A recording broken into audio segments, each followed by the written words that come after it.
Shalom. First and foremost, I want to give all praises, honor, and glory to Yahweh, Bahasham, Yahushai, Bahasham, Recha Kodash. Double honors to the elders and the apostles of Great Millstone, and peace and blessings to the elect. And today we're going to go into the book of Malachi, the first chapter.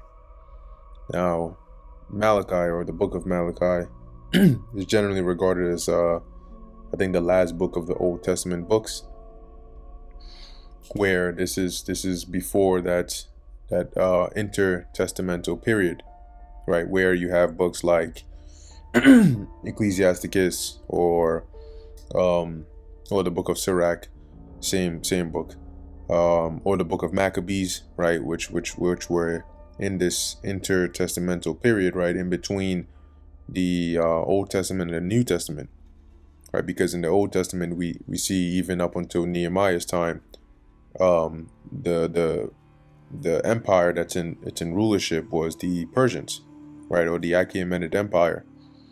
And then we know that it was the Greeks that took them down, which when you read in the book of Maccabees, it was during the time when the Greeks were in power. And then of course you go into the New Testament, where at this time you have the Romans, which are already established and are in rulership, right? And we know that they are the ones who took down or assimilated the Greeks and subjected them under themselves. So anyway, coming back to Malachi, obviously due to the way the book is written, it's not too, pinpoint clear what exact time, right, in terms of dates that Malachi was living in. But when you look it up, you'll see he's generally placed around the time of Ezra and Nehemiah, maybe a little bit after Nehemiah. But the context of Malachi, or the book of Malachi here, is that you had Israelites, which, if you watch the playlist, right, of the book of Nehemiah, you'll notice that there was still a lot of wickedness that was going on even after we had returned from captivity, right after the Babylonian captivity.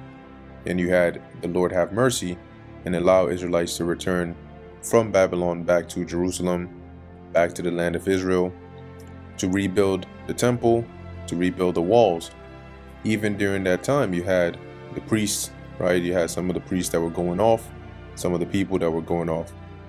So it's no surprise that after the time of Nehemiah, after all the reforms that himself and Ezra had instilled in the people, even making that covenant, right, that they made, is no surprise that here Malachi has to address the wickedness that they're still doing, especially when it came here to the sacrifices that they were, the sacrifices and the ordinances when it came to serving the Lord. So as we read, you'll see where we're at with it. Now this is the book of Malachi, chapter 1, verse 1, and it reads, the burden of the word of the Lord Yahweh to Israel by Malachi, which I believe the name, Malachi's name, look it up in the Hebrew. Okay, it is Mala'ak Yah, or Mala'aka Yah, probably Ak Yah. But you have here my messenger, right? You have the word Malak, which is king, but I believe Mala'ak, probably spelled the same way, is angel, right, or messenger in this case.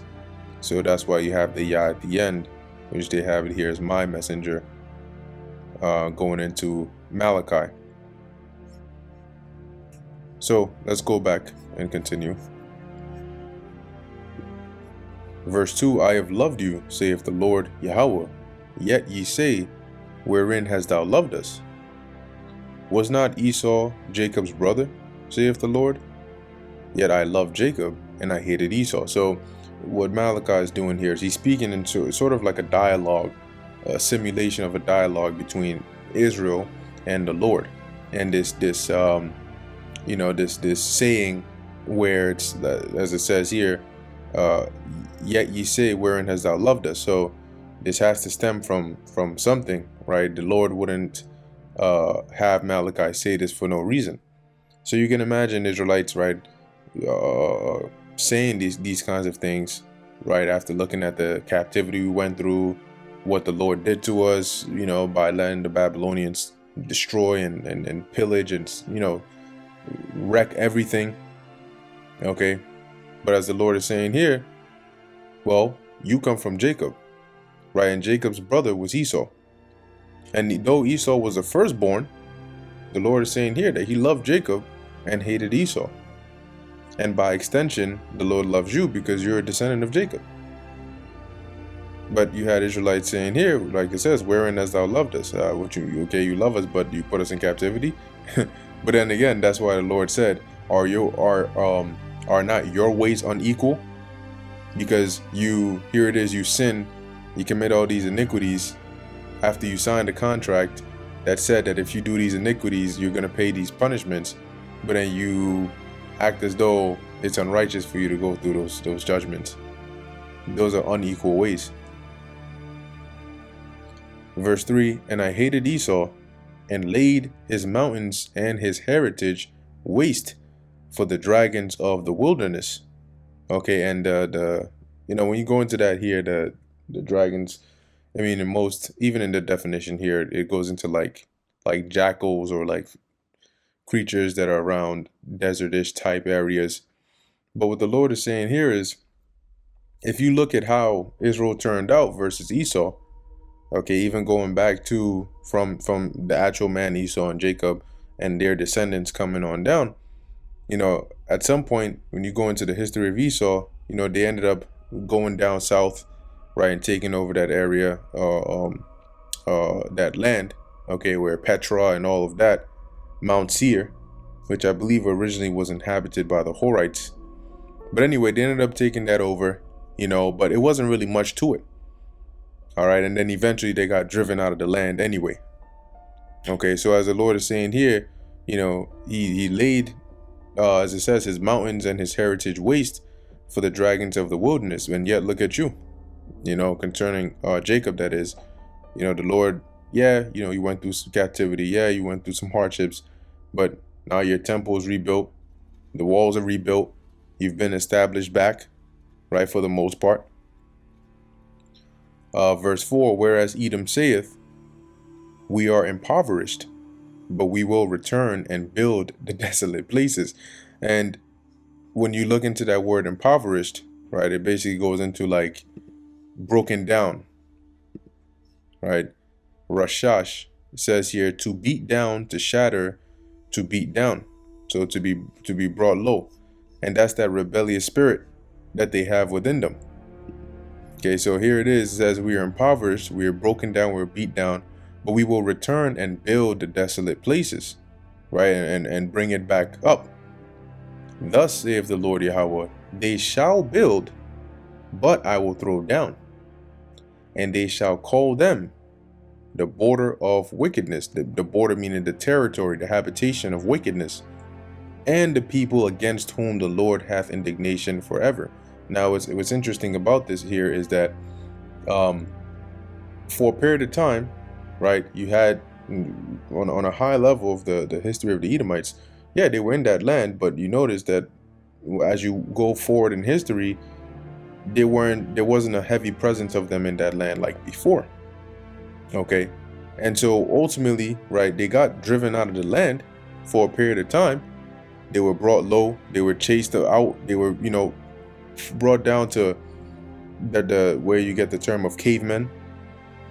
But then they came back, right? They came back. The Lord, which it was all by the Lord anyway, but they came back. They took over the territories and the identity of the Japhites, and started calling themselves Greeks, started calling themselves Romans. Okay, and they built up a little, but guess what? At the end of the day, as the Lord says, I will throw down. So no matter how many times they come back up and they build up an empire, or they build up some form of rulership or whatnot, the Lord is going to bring that down. Just as, for example, we are today in present day, where Esau, Edom has built up this power structure, this system, the beast. And guess what? The Lord is going to throw it down and destroy it. All right. And now it is being revealed, as he says, they'll call them the border of wickedness. Now it is being revealed who these Edomites are, but also what their true colors are, what their true nature is. And the world is starting to see that.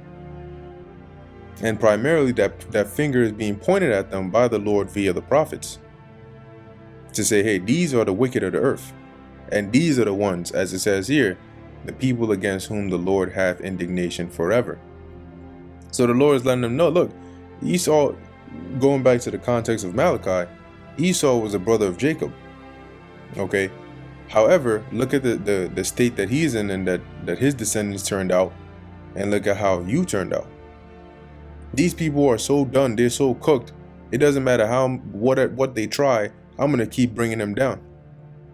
And they're gonna be labeled, they're gonna be known as the wicked people that I don't like, that I hate. Verse 5, and your eyes shall see, and ye shall say, the Lord Yahweh will be magnified from the border of Israel. And that meaning, right, it's worded this way, but meaning the magnification of the Lord is gonna be so much so it's gonna surpass past the borders of Israel. Okay, meaning that pretty much the glory of the Lord, or his majesty, or he is going to be glorified throughout the earth, and you're going to see it. Verse 6, a son honoreth his father. So now it's going to go into, now the Lord is going to address his problem with Israel, especially at this time. A son honoreth his father, and a servant his master. If then I be a father, where is mine honor? And if I be a master, where is my fear? Saith the Lord of hosts, unto you, O priests, that despise my name. So why is this being said here? Because the priests at this time, okay, were not following the ways of the Lord. Now, when we go back, we jump back to the time of Nehemiah, you'll recall that we read that you had, I think it was Eliashib, which was the high priest, ended up basically cleaning out this room, one of the rooms in the temple that was allocated for, you know, the tithes that would be given to the Levites, right? So the 10th part of everything that they got, it was to be stored in there and it would be distributed to the Levites. This guy had them clear out that room and give it to an Ammonite, right? Tobiah, an Ammonite, to basically dwell there, to chill, to stay there. And on top of that, I think his grandson, right, the grandson of Eliashib, the priest, mind you, he allowed him to be given to marry the daughter of a Moabite. Now, in the law, right, in the book of Deuteronomy, it was explicitly mentioned that the Moabites and Ammonites shouldn't come anywhere near the courts of the Lord's temple. So you can already see here that the priests weren't doing what they were supposed to be doing, and so that's why they're being called out over here. So as the Lord is saying, look, if a son honors his father, right, the servant honors his master, and if I'm a father, then where's my honor? I don't see it. Right? If I'm a master, where's my fear? Because you people are moving like there is no fear of God. So continuing, saith the Lord of hosts, unto you, O priests, that despise my name. And ye say, wherein have we despised thy name? Ye offer polluted bread upon mine altar, and ye say, wherein have we polluted thee? See, so what the Lord is saying here is your actions. You're doing the things that are showing me that you despise my name. You're not honoring me the way I should be. And then you turn around and ask, oh, when did we despise your name? You know, when did we pollute thee? But as it says, right, in that day, or in that ye say, the table of the Lord is contemptible. And the table of the Lord, or contemptible here, meaning let's just read it from here. Right, despised, disdain, to regard with contempt, vile, worthless. So the Lord is saying the way that you're moving, right, concerning the the charge or the duties that you are to perform, going into the sacrifices, right, and there were a lot of things the priests had to do, right? They had to have the shewbread, nice, fresh, made ready on the table, right? They had to, offer the morning and evening oblation, amongst all the other kinds of sacrifices that needed to be done and offerings that needed to be done. But as we continue to read, you'll start to see what it is, in fact, that they were doing, and why the Lord says here that they polluted his altar. And as it says, in that ye say, the table of the Lord is contemptible, because you're treating the service of the Lord as though it's worthless. Verse 8, and if ye offer the blind for sacrifice, is it not evil? And if ye offer the lame and sick, is it not evil? The blind and the lame are talking about animals, not people. But remember that when the Lord said, look, when you come to offer, whether it's a lamb or a goat or whatever it is, you better give me the best of the flock, the fatling, without blemish. Right? Let's see if we can find that in here, in the law. But it's in there because the Lord is very particular when it comes to serving him. Okay. Let's see. Here we go. Here's an example, right? Leviticus chapter 1, verse 3, or even verse 2. Speak unto the children of Israel and say unto them, if any man of you bring an offering unto the Lord Yahweh, ye shall bring your offering of the cattle, even of the herd and of the flock. If his offering be a burnt sacrifice of the herd, let him offer a male without blemish, meaning that male should be on point, no injuries, no blindness, no, not being maimed, right, not being deformed in any way, shape, or form. He shall offer it of his own voluntary will at the door of the tabernacle of the congregation of the Lord. Right, and then it goes on, but the point that I wanted to make here is without blemish. And when you go into all the various kinds of sacrifices that the Lord requested here, they were all of that same requirement, right? If you jump down to verse 10, it says, and if his offering be of the flocks, namely of the sheep or of the goats, for a burnt sacrifice, he shall bring it a male, what? Without blemish. So when you go back to the book of Malachi chapter 1, you see that that's not what they were doing. And that's why in verse 8 it's saying here, if you offer the blind for a sacrifice, is it not evil? When the Lord had told you that they should be without blemish. And what you'll find out is, it's not that they didn't have any. It's not that all their cattle or all their sacrifices just happened to be blemished. It's that these were the ones that they brought to the Lord. They would rather keep the best one for themselves. And if ye offer the lame and sick, is it not evil?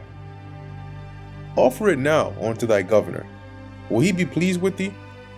So here it is. Remember that there's a certain portion that was allocated to the governor, right? Of cattle or whatnot for consumption. So he's saying here, imagine you bring this sheep right here, or you take it to the governor. This sheep is missing a leg, or is missing an eye, or it looks all deformed and shit. See if he's gonna be okay with that.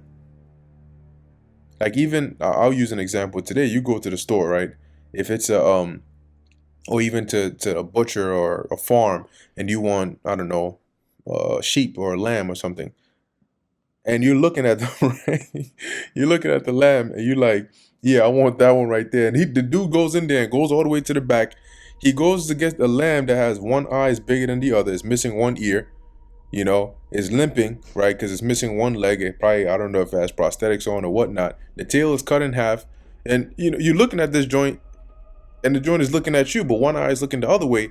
And that's the one he goes to. You gonna hold on. That's not what I said. I want the other one over there. and yet this man brings this to you. How are you gonna feel about that? Right? Like, I came here and I'm paying for this, and you're gonna bring me this shit?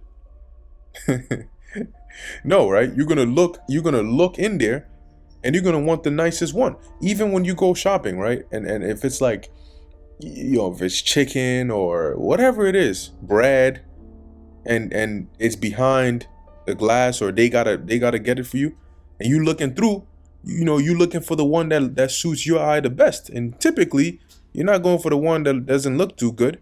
You're going for the stocky, meaty one. I want that one right in the back over there.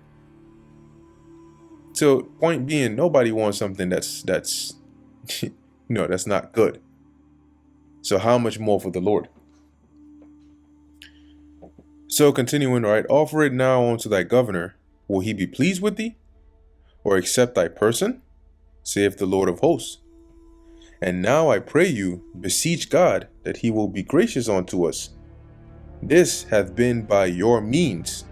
Will he regard your persons, saith the Lord of hosts? So basically Malachi is saying, go ahead and go and pray to the Most High on top of that, and ask him to be gracious unto you. After bringing this kind of sacrifice to him, right, when it says this hath been by your means, it's saying after this kind of offering you've brought to the Lord, go and pray to him to be gracious to you, and you tell me if he's gonna take that prayer seriously.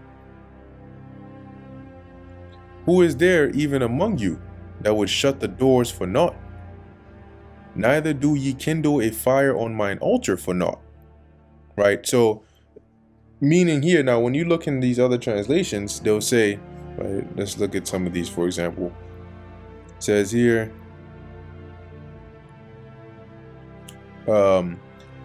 this one is fine, right? But NLT, for example, it says, how I wish one of you would shut the temple doors so that these worthless sacrifices could not be offered, right? And that's one way to look at it. But here it sounds more as though the Lord is saying, like, and as we read on down, it'll echo the same sentiment.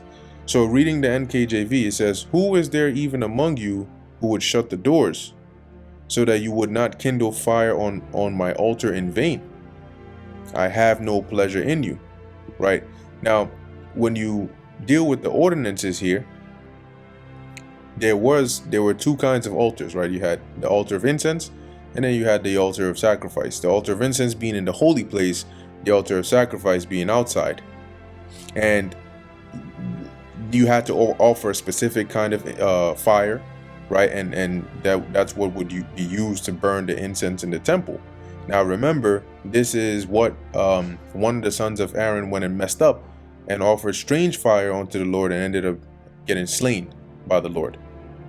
Right? But here it is, you have coming back here, as the Lord is saying, who is there even among you that would shut the doors for naught? Neither do ye kindle fire on mine altar for naught. Right? So one way to look at it here is like, when the priests here were doing these things that they should do, right, for the Lord here, it's almost as though, they do it as though there's no value in it. Just put it like that, right? So who would willingly, right? And I think that one of the definitions had it that way, or one of the translations had it that way, and I kind of like that one. Let's see if I can find it.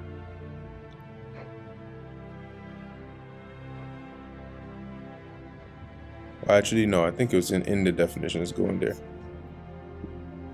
So into the interlinear, right? Who is there even among you that would shut the doors for naught?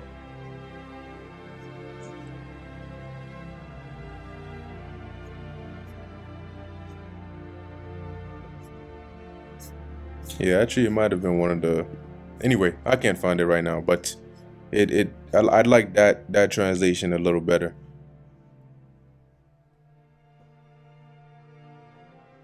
Maybe I can find it in here.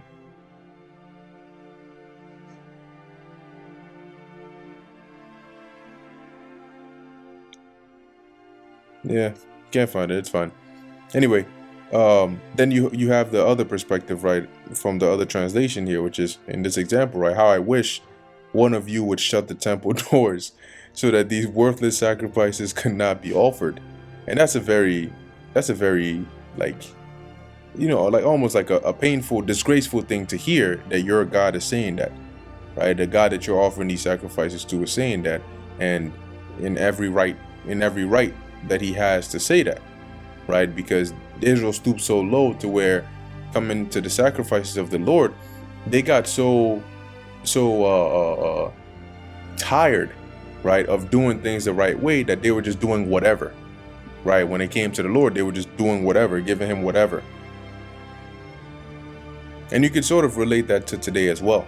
You got certain individuals that when it comes to doing the work of the Lord, they grow fatigued, and then they just start to give the Lord whatever, right? Instead of giving him the best and taking their time and making sure they're doing the best, it's just whatever. Here. That's like offering those blemished, those blind and maimed and like I said, blemished offerings upon the Lord's altar. So, continuing in verse 10, right? I have no pleasure in you, saith the Lord of hosts, neither will I accept an offering at your hand. For from the rising of the sun, even onto the going down. So now you start to see why it is that we need Yahushua, right? That we needed him to come and reconcile us back to the Father, because you could see how that rift was it was like there was a wedge in there that was driving it greater and greater and greater, being the wedge being the behavior, the wickedness of Israel. Verse 11, right? For from the rising of the sun, even unto the going down of the same, my name shall be great among the Gentiles, and in every place incense shall be offered unto my name, and a pure offering. For my name shall be great among the heathen, saith the Lord of hosts. Now, ultimately, in the kingdom, this is going to be, in full effect, right? Because we know, as the scriptures say, everybody's going to know the Lord, or at least everybody's going to serve Yahweh Ba'asham Yahushai, right? There's a precept that mentions how the nations are going to come to us to say, let us go, to the house of Jacob and let them teach us of their ways. Okay, so ultimately, right, in the kingdom, everybody's going to serve the Lord, but even starting now, right, when you deal with the name of the Lord being great among the Gentiles, that's not talking about, right, and at least starting now, that's not talking about the actual heathens, but rather the Israelites that are in those foreign lands. And that hence the Lord here is using future tense, right? My name shall be great among the Gentiles, because we know ain't no heathens out here offering incense, pure incense, unto the name of the Lord, right now. Okay, but as I mentioned, what the Lord is saying here in verse 11 is, ultimately, right, this is what's going to happen, right? Ultimately, my name is going to be glorified. My fame is going to go out through the earth again, and everybody is going to reverence and going to serve me, right? My name is going to be great amongst pretty much everybody, right? Amongst the nations, obviously starting first and foremost with Israel. Verse 12, but ye have profaned it. That very name that's going to be the brand name, the star name of everything, you have profaned it, in that meaning you've polluted it. In that ye say, the table of the Lord Yahweh is polluted, and the fruit thereof, even his meat, is contemptible. Once again, going into vile or worthless. And so what the Lord is saying here is basically Israel is not regarding, and when I say Israel in particular, I'm referring here to the southern kingdom, right? And even more particular to the priests who are being addressed here, saying that they don't regard the Lord, and their lack of willingness to serve the Lord the proper way shows that, and what that reflects is likened unto them here, saying, as it says, even his meat is contemptible.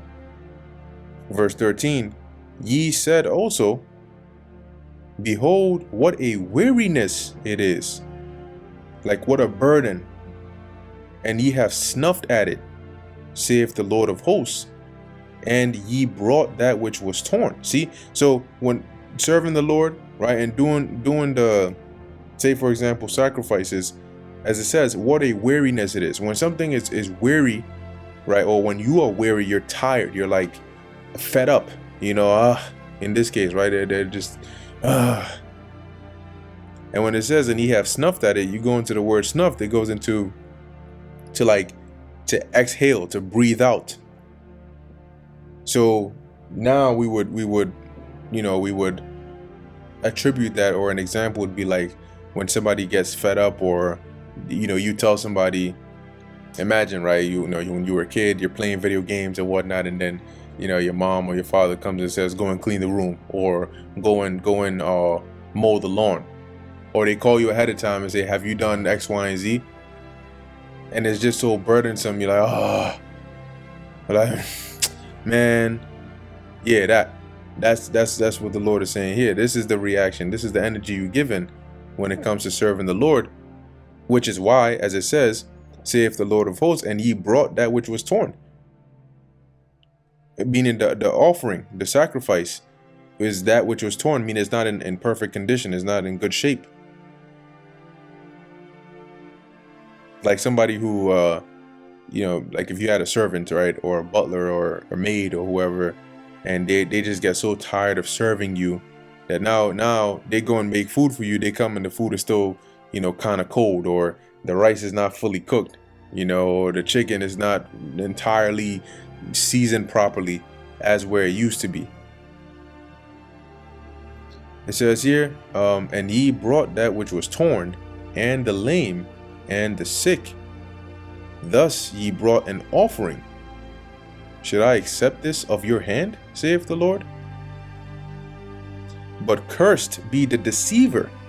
Why? Which hath in his flock a male, and voweth, and sacrificeth unto the Lord a corrupt thing. Remember, when we read in the book of Leviticus, the Lord said, when you're bringing your offering, and whether it's for whatever kind of offering it is, it should be a male without blemish. And so the Lord is saying here, you're bringing me torn, lame, sick offerings, and meanwhile you got a male in your flock. And that's why it says, cursed be the deceiver, because you have this here, but here it is, you're sacrificing unto me a corrupt thing. For I am a great king, saith the Lord Yahweh of hosts, and my name is dreadful among the heathen. So in other words, do you know who I am? That you out here, you're saving the best for yourself, and what I'm requiring of you, you're giving me the bottom end, right, the short end of the stick. And here I am, as it says, the great king, right? My name is dreadful among the heathen. Maybe you haven't heard about me. But anyway, that brings us to the end of the book of Malachi, the first chapter. So that gives you the layout sort of what's going on here. What's the state of Israel right now. When you read about it in secular history, they'll let you know, like at this point the wall is likely already built, which was done by Nehemiah. The temple is built up and everything, hence sacrifices are being spoken of here. But the problem now is with the priests, right, and the people being corrupt and not performing these ordinances in the right way. Anyway, with that, Lord willing, this is edifying to the elect. In closing, I want to give all praises, honor, and glory to Yahweh, Bahasham, Yahweh Shai, Bahasham, Racha Kodash. And until next time, Shalom.